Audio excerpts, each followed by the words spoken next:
Es así, nosotros pedimos desde bloque que el aumento sea superior al 60%, porque la inflación interanual tenemos cercano pasando el 50%, y la canasta básica de alimentación del 2021 es de 76.150 pesos aproximadamente, y el sueldo mínimo que establece el gobierno de la provincia es de casi 49.000 pesos, de manera que venimos muy atrás, y la situación por la que están atravesando los asalariados del sector público es realmente crítica. Entonces, lo que buscamos es que el sueldo por primera vez supere a la escalada inflacionaria que está golpeando el sueldo de los empleados públicos, y más aún los de Formosa, porque son los más bajos del país, y al ser más bajo, la mayoría de la plata que gana el empleado público es destinada a los alimentos, que es lo que más subió en estos últimos tiempos. Osvaldo,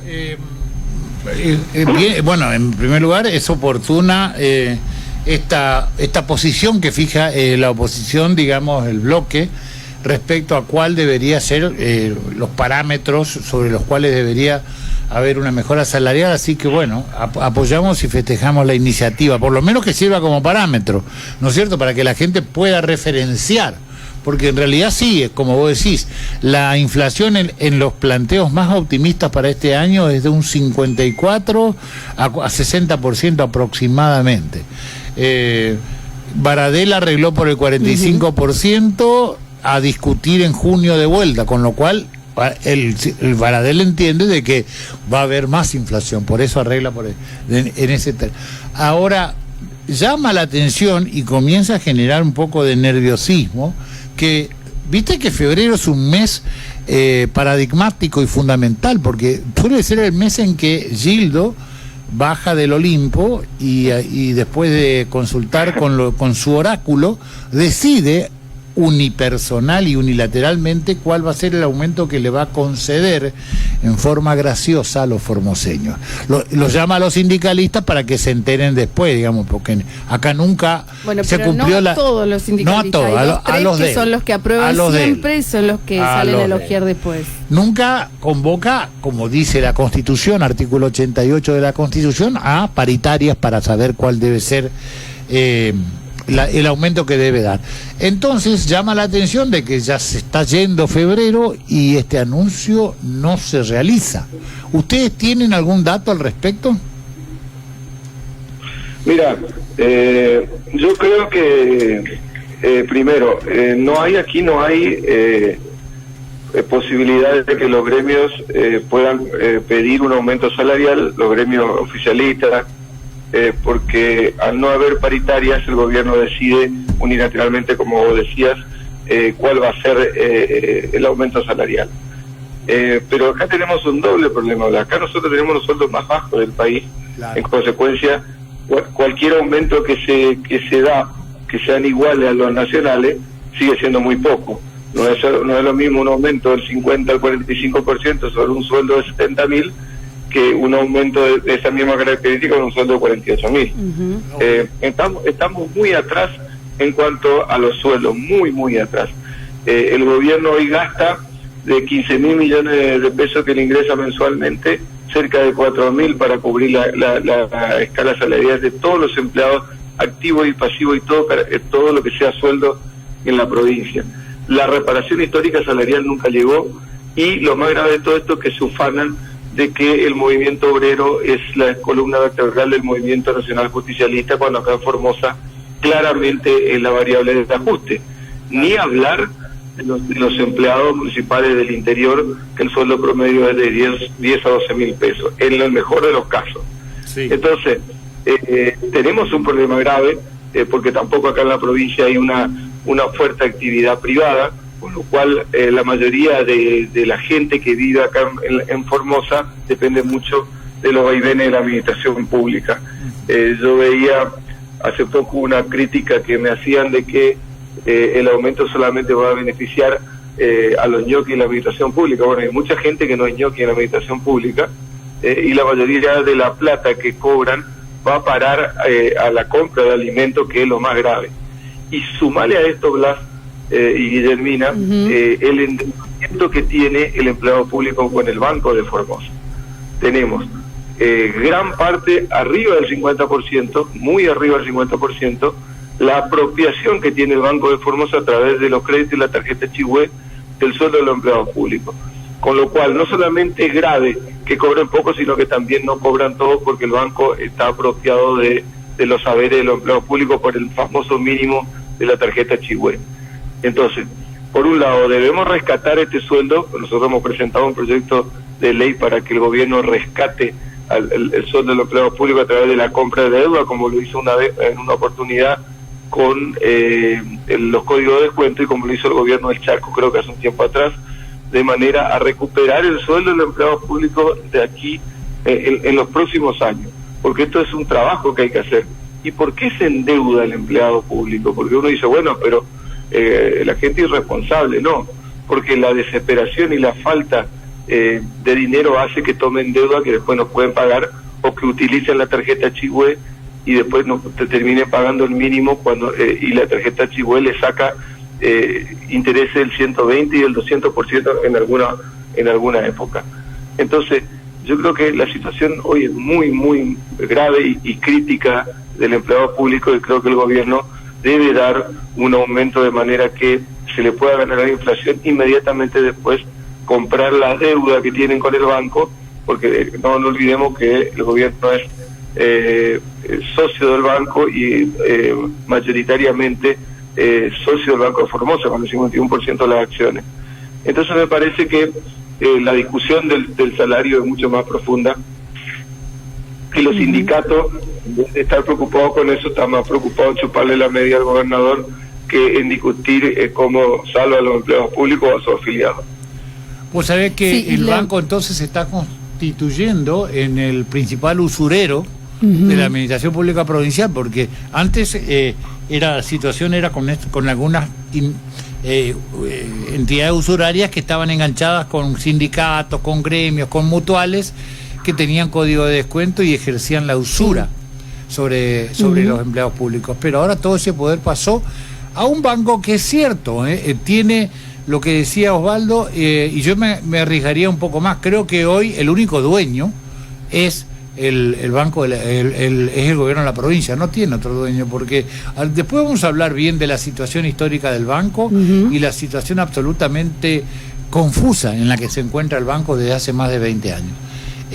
Otra cosa que quería también plantearte, Osvaldo, el aumento que suele proponer arbitrariamente y unilateralmente el gobernador de la provincia, reitero, incumpliendo el mandato constitucional del artículo 88 que lo obligaría a llamar a paritarias, tiene otro problema más que agregaría yo, que es que se pagan cuotas. Sí, y bueno, cuotas, claro, y de acá te dice el 42%, claro, y te no dice sirve más. El 15% en abril, el otro 15% en septiembre y el otro en noviembre o diciembre, cuando vos en realidad estás pagando el impuesto inflacionario hoy, porque hoy el pan sale 200 pesos, ya subió. La garrafa también va a subir. La evaluación del peso, el fideo, ¿no? La vale más nada. Claro, cuando te dé la plata ya es tarde. Sí. Vos no te vas a la panadería y le decís, cóbreme 140 nomás, porque lo otro cuando Gildo me venga le voy a ir trayendo a medida que me va. Te cobran en ese momento. El impuesto inflacionario es implacable y es ahí donde el gobierno es socio activo del proceso inflacionario, porque ahí es donde recauda antes de pagar. Exacto. Sí, yo también le sumaría una cosa que parece que no es tan importante, pero parece que es el principal acreedor del sueldo de los empleados públicos, que es la tarjeta Chihue. Sí. ¿Sí? Porque la tarjeta Chihue, nosotros somos clientes de la tarjeta, cliente cautivo de la tarjeta, y nos cobra intereses como si fuéramos a girar en descubierto. Entonces el descubierto, si emito cheques sin fondos propios, entonces bajo ese riesgo de pagar a un plazo determinado, el banco me cobra un interés, si querés, usurario. Claro. En este caso la tarjeta Chihue, a través del pago del mínimo, le cobra un interés arriba del 100% a los empleados públicos, de manera que vos cuando quieras pagar tu cuenta estás pagando 3 o 4 veces el capital del cual fuiste a sacar del supermercado, porque fíjate vos, ¿cuál es la mayor demanda de la tarjeta Chivuelo en empleados públicos? Alimentos. Totalmente. Y si a esto también le sumas de que se va a empezar el ciclo lectivo en forma presencial, estamos hablando de uniformes, de cuadernos, de zapatos, etcétera, que hace que el sueldo no alcance para nada, porque ya más del 50% se te queda en el banco. Entonces, me parece que el gobierno tiene que tomar nota de esto. Inclusive estamos evaluando la posibilidad del pedido inmediato de un bono escolar distinto al que se dio, de manera que los padres puedan tener un inicio de clase por lo menos decoroso. Pero aquí hay algo importante, la gente te pregunta, porque te dice, bueno, pero el gobierno, algunos, ¿no es cierto?, que son un poco críticos lo que decimos nosotros, pero para eso uno tiene que hacer la previsión. Si uno hace la previsión cuando gana arriba de 100, 120 mil pesos, porque fíjate, como te dije, la canasta alimentaria en el año 2021, que fue hace 2 meses, está en más de 76 mil pesos, y el empleado público provincial del promedio está cobrando 50 mil pesos. Claro. O sea, ni siquiera cubrimos la canasta básica alimentaria. Sí. Creo que este es el momento, ¿verdad? ¿Por qué decimos el 62%? Porque la inflación interanual, que no es que la que va a ser, porque ¿qué hicieron ellos? En el presupuesto 2022 dice que la inflación va a ser del 30%, pero en realidad va a ser arriba del 50%, o si querés ser magnánimo, arriba del 45%. Pero la inflación que ya estamos transitando es superior al 50%. Sí, la interanual está en un 52%. Exactamente. Entonces, ¿nosotros qué decimos? Pidamos 10 puntos más, porque también la coparticipación subió por encima de ese 52% y se quedó cerca del 60%, una recuperación salarial que acompañe este desfasaje inflacionario. No es que estamos pidiendo algo descabellado. Hoy el gobierno tiene la plata para poder pagar ese aumento, y le va a sobrar un montón de plata, más de 10.000 millones de pesos, para poder hacer frente, mensual estoy hablando, a la demanda sustentable que pueda tener, sustentable en el tiempo. Y no te olvides del fondo anticíclico, también. Tiene una ahorrita. Para mí ese fondo, sin hablar de eso, porque eso de última, para mí que deberían hacer con ese fondo, ya que estamos en la conversación, destinar todo ese fondo a paliar el tema de la sequía y la quema y los fuegos que han consumido gran parte del territorio de Formosa. Ayer escuché, creo que la sociedad rural emitió, porque el director de fuego no sabía cuántas hectáreas se quemaron, dice que hubo una quema cercana a 350.000 hectáreas hasta principio de enero, calculable hubo unas 50.000 más. Sí. Yo creo que todo ese dinero tiene que ir con crédito blando, con la posibilidad de que la gente pueda comprar alambrado, pueda comprar madera, pueda hacer una serie de inversiones en su campo que el fuego se lo consumió. Pero más allá de eso, lo que te digo es que el gobierno está muy conforme, porque ¿qué hace? Administra solamente la coparticipación. No le importa lo que le pasa al sector privado. Yo creo que se quiere desentender. El gobierno no quiere saber nada del sector privado porque es una masa crítica y no le gusta. Y no va a apostar al desarrollo del sector privado. Más bien yo creo que va a apostar al crecimiento de la coparticipación y de la recaudación propia, en vez de apostar al sector privado, que me parece lo grave del modelo formoseño, que no le importa el sector privado. Sí, usted recién hablaba de ese bono escolar, que se ha hecho un anuncio también de alrededor casi 5.000 pesos por cada hijo. Y bueno, y teniendo en cuenta la inflación, eso tampoco suma, porque una mochila está alrededor de 4.000 pesos.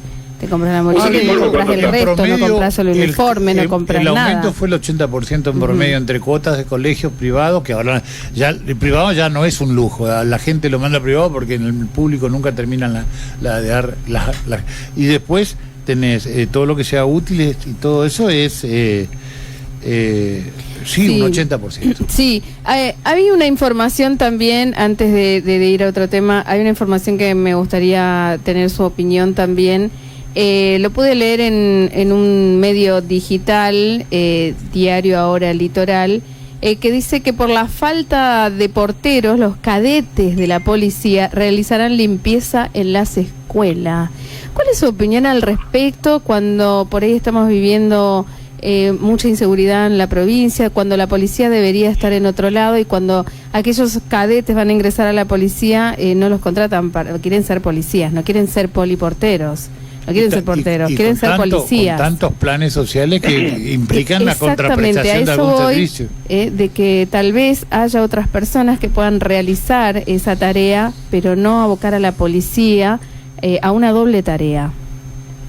Sí, mira, las escuelas públicas hace rato que tienen este problema que no le dan importancia, pero en realidad es muy importante la presencia de porteros. ¿Cómo lo reemplazan? Contratando a través de la cooperadora cooperativas, viendo algún puntero del PJ que le solucione el problema con la cooperativa que tiene, porque acá en Formosa hay muchas cooperativas que trabajan para el municipio y muchas veces alguna actividad extra la hacen en las escuelas, y está totalmente abandonada las escuelas en relación a la limpieza. Uno, como una cuestión de emergencia, puede recurrir a la policía, puede recurrir al ejército si querés que colabore, pero es para un parche de la situación que vive en la escuela. Las escuelas no tienen portero, la escuela no tiene insumos para limpiar los baños, se lo tienen que dar los padres, la cooperadora, y el gobierno cree que dándole plata para pagar los sueldos, con eso ya termina su función en cada escuela. Y en cada escuela la situación es grave, no pueden cortar el pasto, que terminan cortando los padres, la cooperadora, o algún puntero del PJ que es amigo de la directora, porque así se maneja acá. Está todo absolutamente partidizado, y lo más grave es que los chicos están en el medio. Lo de la policía limpiando las escuelas, pero puede servir, pero por una cuestión de coyuntura, no es la función de la policía esa. Pero sí me parece grave que el gobierno no tome nota de esta situación y que siga con este tema de no darle importancia a los porteros, que en una época había en cada escuela por lo menos 2 o 3 porteros por turno. A medida que se fueron jubilando, como la mayoría de los porteros eran administrativos y eran empleados públicos y no pertenecían a la planta de docentes, cuando se fueron jubilando no fueron dotándole a la escuela de porteros. Este es el problema que tiene. Y también la falta de preceptores en muchas escuelas. Entonces, no es solamente hacer la escuela y pagar los sueldos, hay muchas otras actividades conexas que tienen en los establecimientos educativos. Te lo digo porque yo era funcionario de una escuela. Uh-huh. Bien, también la situación con la que está es gravísima. Sí, también sabemos que estaba trabajando sobre un proyecto, la presentación de un proyecto por la amnistía para eximir, ¿no es cierto?, de los DNU a todas aquellas personas que durante la pandemia han recibido, en algunos casos no uno, sino unos cuantos DNU, y que ahora, bueno, se están ejecutando también esos DNU, y muchos ciudadanos se han encontrado con que en algún control por ahí de rutina se encuentra con que tienen orden de captura, con que tienen que presentarse a dar declaraciones, que hay que pagar una cierta multa. Lo que pasa, Osvaldo, que eso se está constituyendo en una suerte de herramienta de presión y de coerción sobre mucha gente, porque tiene como una espada de Damocles.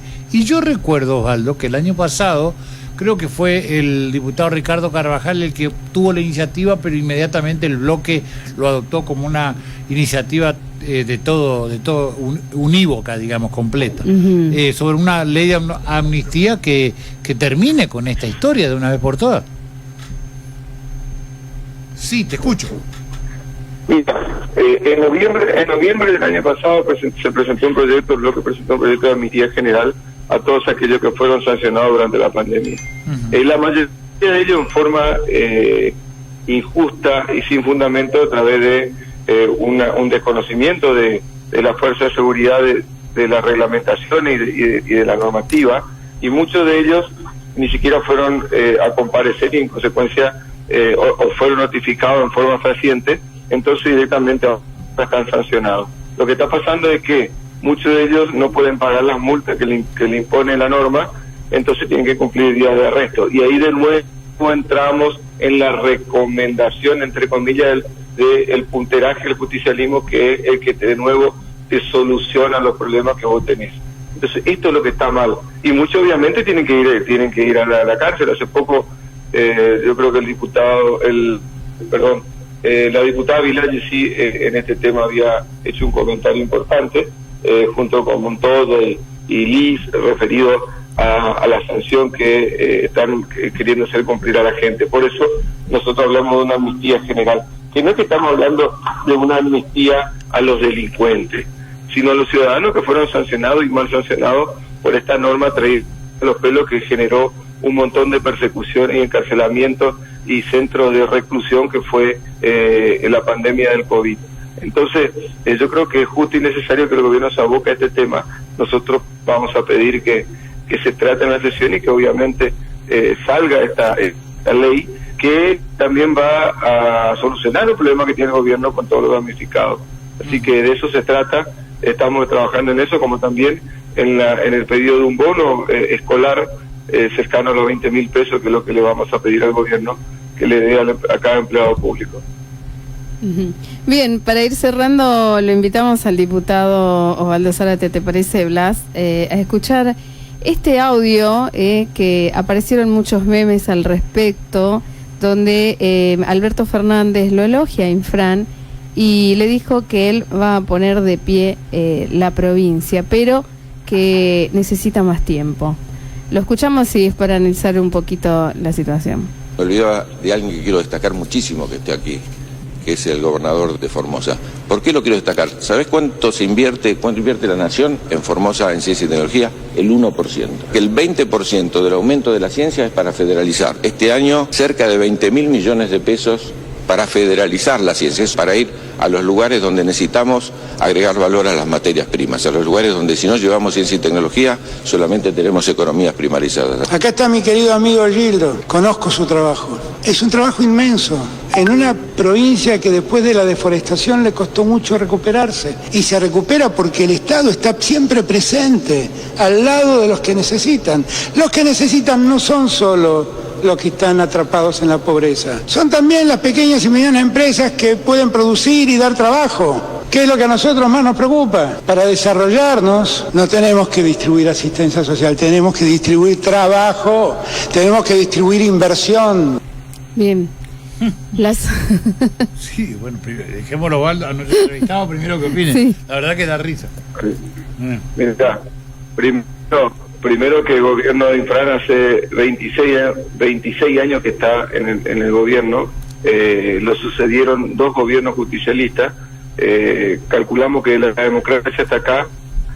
Yo la verdad que quiero ver en donde han puesto valor agregado a la producción formoseña. Hoy Formosa es una provincia mayoritariamente ganadera y que no le pone ningún tipo de valor agregado al ganado que va desde Formosa para los otros lugares del país. No conozco otra industria en Formosa, las que conozco están a punto de quebrar y la producción de muchos lugares no le impone valor agregado. Tenemos reclamos permanentes de los bananeros que no tienen valor agregado.